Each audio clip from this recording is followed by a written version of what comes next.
इसलिए आपकी जान हमारी जान है। केसरिया मरियो जाए तो गम नहीं खेले कि तोहरा लोग कुछ हो जाए तो बड़ा अफसोस हो। जिंदगी में हमार जीवन हमारा परिवार खाती कितना भाई हमके पता नहीं खेले कि तहारा लोग खाती बा 24 घंटा जागी ले तब वो असर ना होला काहे से कि तार लोग के आशीर्वाद केसरिया के ऊपर हमेशा रहेला। कि जय गणेश मंगल करना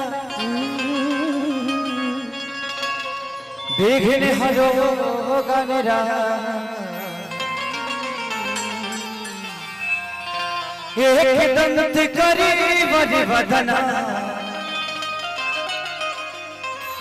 सिद्धि करो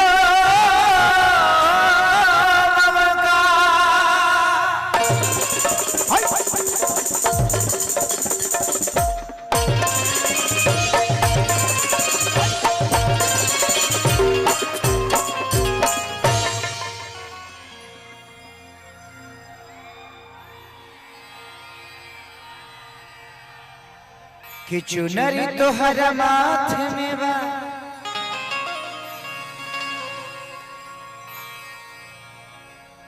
कि दर्शन तोहरा बात में बा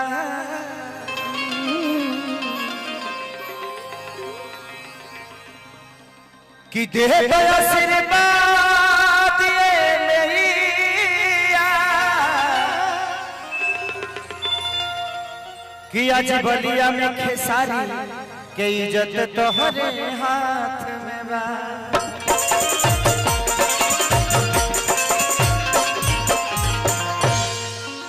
आई एगो भक्त माई के दरबार में गईले और का कहले कि माटी के मूर्ति से ताकेली मुस्काई के जय हो 1 2 3 4 अरे तालियां बजाओ।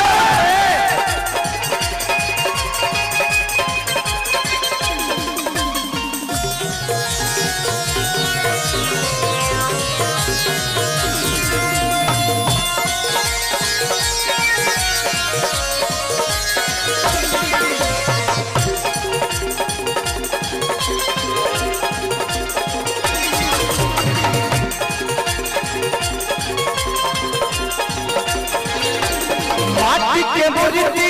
से ताकेली मुस्काई के माटी के मूर्ति से ताकेली मुस्काई के कि अजब के रूप सुभावन लागे कि अजब रूप सुहावन लागे दुर्गा माई के माटी के मूर्ति से ताकेली मुस्काई के माटी के मूर्ति से ताकेली मुस्काई के कि अजब रूप सुहावन लागे कि अजब रूप सुहावन लागे हमारा माई के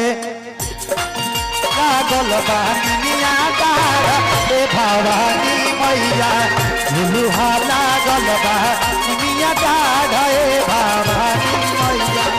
ए हो जगदम्बा मैया ए हो जगदम्बा मैया ए हो जगदम्बा मैया ए हो जगदम्बा मैया झुलुहा लागल बानिया तारा हे जगदम्बा मैया झुलुहा लागल बानिया तारा हे जगत तब जब रूप सुहावन लागे हमारा माई के गजब रूप सुहावन लागे दुर्गा माई के। वाह वाह वाह खेला ना